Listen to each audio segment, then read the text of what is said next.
नमस्कार। जी सिनेमा के सभी दर्शकों को दिवाली की शुभकामनाएं। त्योहार का समय फिल्म के लिए एक खास महत्व रखता है। ऐसे समय पर ऑडियंस सेलिब्रेशन के मूड में होते हैं और शायद इसीलिए त्योहारों पर रिलीज की गई फिल्में ज्यादातर हिट होती हैं। इस साल की दिवाली और भी रंगीन बनाने के लिए 3 बिल्कुल ही अलग मिजाज की फिल्में रिलीज हुई है। पहली हिमेश रेशमिया की दम दमादम जो रोमांस कॉमेडी है, हेमा मालिनी की टेल मी ओ खुदा सोशल कॉमेडी है और रावण साइंस फिक्शन फिल्म है। स्टूडियो 18 और HR म्यूजिक की दम दमादम समीर नाम के एक नटखट आदमी की कहानी है जो एक साथ 2 लड़कियों को घुमाना चाहता है, जिसकी वजह से वो बार बार परेशानियों में घिरा रहता है। जान तुम कब आ रही हो? जल्दी आओ ना। कब आ रही हो तुम कब वापस आ रही हो? परसों आ रही हूँ मैं। हिमेश ने एज ए म्यूजिक डायरेक्टर सैकड़ों फिल्में की है। कई फिल्मों में उन्होंने यादगार गाने भी गाए हैं। उन्होंने कुछ फिल्मों में बैकग्राउंड म्यूजिक भी दिया है। वो टीवी और फिल्म प्रोड्यूसर रह चुके हैं और 2007 में बड़े पर्दे पर एज एन एक्टर डेब्यू किया। हिमेश ने अब तक 5 फिल्म्स एज एन एक्टर की है। लड़कियों को क्यों देख रहे थे? किसको SMS कर रहे हो? किसका SMS है? देख लो। कहाँ गए थे? कहाँ जा रहे हो? तुम फोन क्यों नहीं उठा रहे थे? आपका सुरूर से लेकर अब तक दम दमादम उनकी सबसे एंटरटेनिंग फिल्म है। You know I trust you, Babu. You know I trust you. I know that. अगर आप रेशमिया के म्यूजिक को पसंद करते हो तो आप बेझिझक थिएटर में जा सकते हो। दम दमादम हमारे एक्सपेक्टेशन से बढ़कर है और इसीलिए दम दमादम को मिलते हैं 2 स्टार।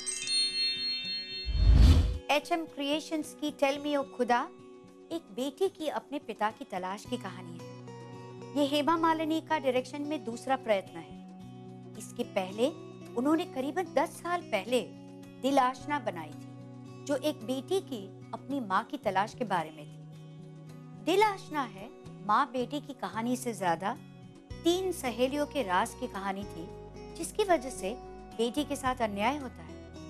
टेल मी ओ खुदा संजोग की कहानी है। एक बेटी अपनी सच्चाई ढूंढने का साहस रखती है। हम अपनी बेटी खो चुके हैं। अब ये बाप ढूंढने का नाटक कहीं और जाके। फिल्म के कुछ प्लस पॉइंट्स है। सबसे पहले 3 देओल्स। इसके पहले हमने धर्मेंद्र, ईशा और हेमा मालिनी को एक साथ फिल्म में कभी नहीं देखा। दूसरा सलमान खान, जो कुछ क्षणों के लिए ही आता है मगर हमारा दिल जीत लेता है। Touch my body. Touch my body. तीसरा ईशा देओल का 7 मिनट का कैमल रेस, जो फिल्म की हाईलाइट है। फिल्म में राजस्थान के रंग है, टर्की का लैंडस्केप और गोवा की मस्ती। प्रीतम का म्यूजिक, फिल्म के डायलॉग्स, फारूक डिप्टी की जोड़ी और ऋषि कपूर, विनोद खन्ना, धर्मेंद्र का एक साथ फ्रेम में होना 70s की याद ताजा करता है। वुमेन डायरेक्टर्स आमतौर पे औरतों के मुद्दे उठाती है, मगर हेमा मालिनी सोशल इश्यूज के साथ साथ हैवी ड्यूटी एक्शन सीक्वेंस पेश करती है, जो एक वुमेन डायरेक्टर के लिए बहुत ही अनयूजुअल है। मुझे मेरे डैड को ढूंढना है। सर्च करो, इस लड़की का फादर कौन है?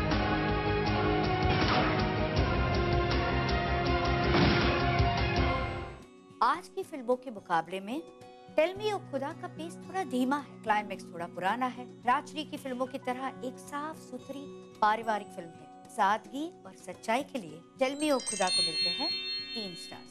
Heroes entertainment and red chillies produced, अनुभव सिन्हा डायरेक्टेड, रावण एक साइंस फिक्शन फिल्म है जिसमें शाहरुख खान यानी शेखर सुब्रमण्यम अपनी कंपनी के लिए frequency generated high tech game create करते हैं। मैं ऐसा गेम बनाऊंगा जिसमें विलन कभी नहीं हारेगा।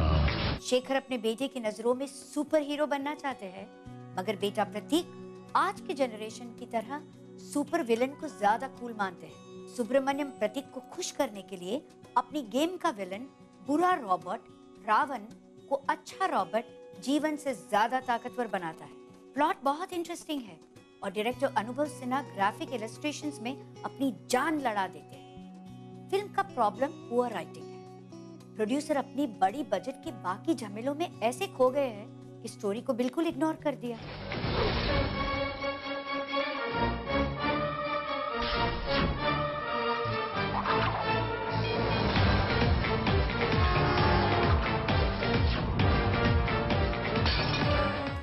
शुरुआत में एक बहुत ही लंबा नैरेटिव आपको रॉबर्ट के गेम के रूल समझाता है, जो इतना वर्बोस और टेक्निकल है कि आपका मन भटकने लगता है। रजनीकांत के रॉबर्ट ने हमें सिखाया कि आज की कंप्यूटराइज्ड जिंदगी में कुछ भी नामुमकिन नहीं है, मगर पता नहीं क्यों रावण जब गेम के बाहर निकलता है और तबाही मचाता है तो आपको सब कुछ झूठा लगता है।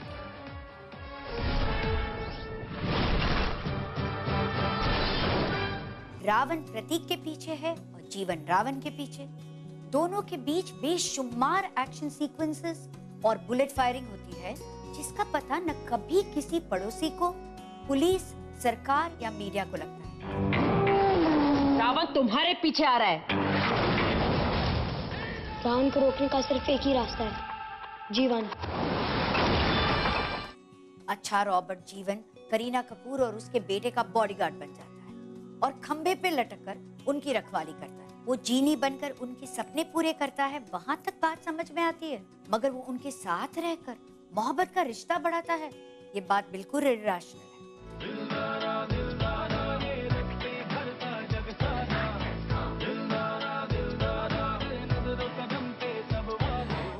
फिल्म लंदन से शुरू होकर इंडिया और बाकी देशों से गुजरते हुए वापस लंदन में खत्म होती है। क्लाइमैक्स बहुत सारी हॉलीवुड फिल्मों का मिश्रण है और खत्म होने का नाम ही नहीं लेता। विलन के रोल में अर्जुन रामपाल और Chammak Challo Kapoor don't make any impact. दही में स्पगेटी मिलाकर खाने वाला और बात बात में महात्मा गांधी और वी शांताराम को याद करने वाला शाहरुख खान का सुब्रमण्यम हंसमुख और प्यारा है और नया कलाकार अरमान इम्प्रेसिव है। अफसोस सारे सुपरस्टार अपीयरेंसेस संजय दत्त, प्रियंका चोपड़ा सिवाय रजनीकांत के वेस्टेड है। इसके बावजूद कि रावण में कोई जज्बात नहीं, फिल्म का packaging, presentation, action, cinematography 3D में देखने लायक है। इस नई सोच और नए प्रयास के लिए रावण को मिलते हैं 3 स्टार्स। इस हफ्ते के लिए बस इतना ही। अगले हफ्ते फिर मुलाकात होगी, तब तक के लिए मुझे दीजिए इजाजत। नमस्कार।